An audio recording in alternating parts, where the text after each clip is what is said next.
Welcome back to Happy Valley. I have never asked for a raise.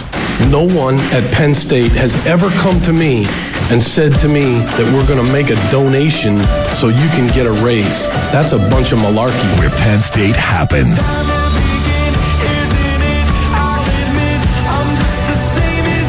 This is a top 10 football program. This is one of the best academic institutions in the world, and I am very, very proud to be the head football coach here. Where 2013 happens. We couldn't be happier than being at Penn State. B94.5.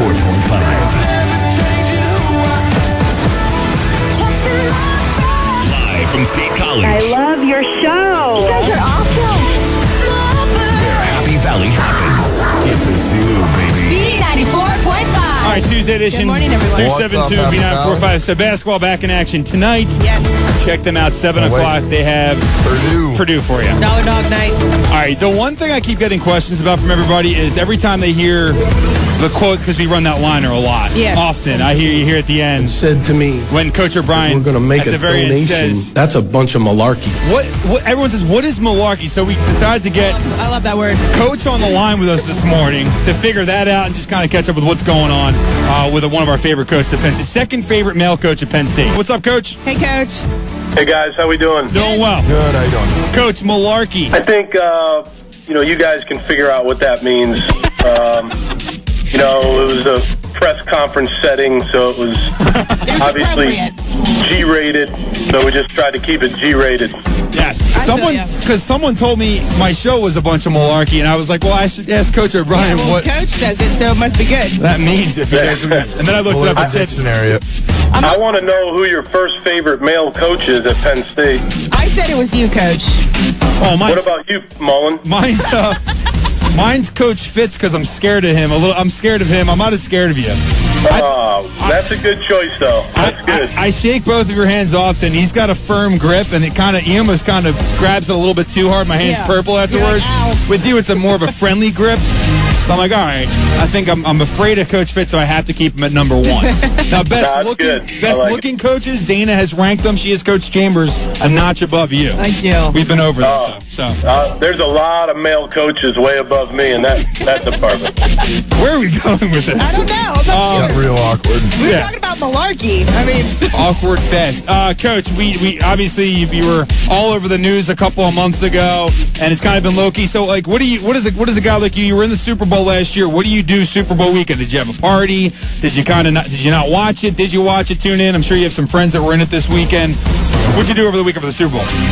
Well, first of all, we were recruiting, so we're signing day is tomorrow, so we were working on finishing up this recruiting class right to the bitter end here. So that was number one, and then on Sunday, obviously, I watched the game with my family, and it was a heck of a football game. It was a good game to watch, and that's basically what we did. You said last year in one of your press conferences, when you were on your way to the Super Bowl last year, you already knew you were going to be coaching Penn State, but you were sitting next to Tom Brady on the bus, and he looked over you and said, after all my years in college football and every team I played in the NFL, the loudest stadium was Penn State, because you had mentioned that to our audience at least back then. So I was thinking about that. So I was like, man, a year ago, he was on his way to the Super Bowl. Now he's coaching us, and arguably the best quarterback in the league was telling him that we were the loudest fans in the country, which was really cool. We were looking that was true. He said that to me, and after this year being here for my first year, I can attest to that. That's a very loud stadium, and it's a huge home field advantage for us. No question about it. I agree. If you want to send Tom down to a game next year so he can experience it from a different point of view, always can get him an extra ticket for a game. That's fine. You just let Tom know that. I sure will. We were really excited. Well, I'm going to have so many sports journalists that are listening to this morning being like, tomorrow's National Sign Day. How did you not ask them the main questions? We don't want to do that here. We were really excited, though, that you decided. I did email you the day after when you came. Well, I shouldn't say decide, but the day after you came out and said, listen, I'm staying at Penn State. That's where we're going to be. Yeah. But I was, on a selfish level, I wouldn't have minded if you were wearing green and silver for the upcoming football season for the Philadelphia Eagles. That's selfish, PJ. I said he looks better in blue and white, but I wouldn't have minded as much about if he ended up as the Philadelphia Eagles coach. We could have used him down there in Philadelphia, trust me. You need a lot down there. And I was going to say, though, coming back at you with the whole crowd thing, the Eagles fans are a little bit different than what you're used to here at Penn State. So I think you made the right decision. Yeah, to we're stay nice and they're mean. Happy Valley. This is a great place. The fans are great. The student body here is incredible. That's what always stands out to me about our crowd is we have the best student body in the country. 25,000 students come to these games, and it's just there's no better feeling for our players and our coaches than when we run out of that tunnel right below our students. So there's no fans like our fans. There's no doubt about that. I knew you weren't going to go to South Philly when all the rumors were thrown around. I drove by your house. I saw your car in the driveway. Called up everybody. I said, his car is in the driveway. That's not weird at all. I'm not sure what anybody's freaking out about. I'm outside of his house. It's right there. They just got pizza delivered over there. He's fine. Everything's cool. Coach isn't going anywhere. There are laws against stalking. You know that, PJ, right? He does know Well, that's why on Thursdays I was getting away with seeing you at Damon's every Thursday for a while. But now that's out of the picture, I got to find ways to stay in touch with you. It's weird. And all that good stuff. But we're really excited for the upcoming season. So what do you now? What goes on now? If National Sign Day is tomorrow, what goes on between February and this upcoming April when you have the spring game and all that stuff? What do you guys do? Do you start training everybody, or do you start practice? What do you guys do between now and then?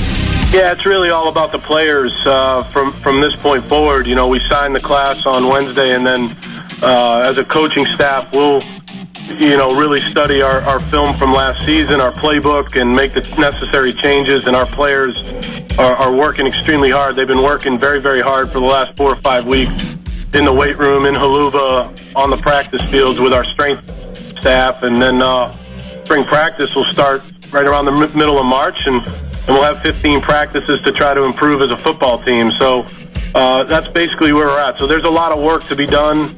And we're just going to keep grinding it out after we sign this class. Yeah, we're looking forward to it, obviously. Before we let you go, we have a big question. Earlier we were talking about movies that everyone has seen, but like you haven't seen. So, for example, some guy called in, he had never seen Wizard of Oz before. Which is crazy. Someone else had never seen Pulp Fiction. Lewis, one of our co-hosts, had never seen Jurassic Park. Top Gun was another one. What's a movie? Because I figured between now and the spring game you'd have time for at least 1 or 2 movies with the family. What's a movie that you haven't seen? It's like a movie that you're guilty of not seeing that most people out there have seen before.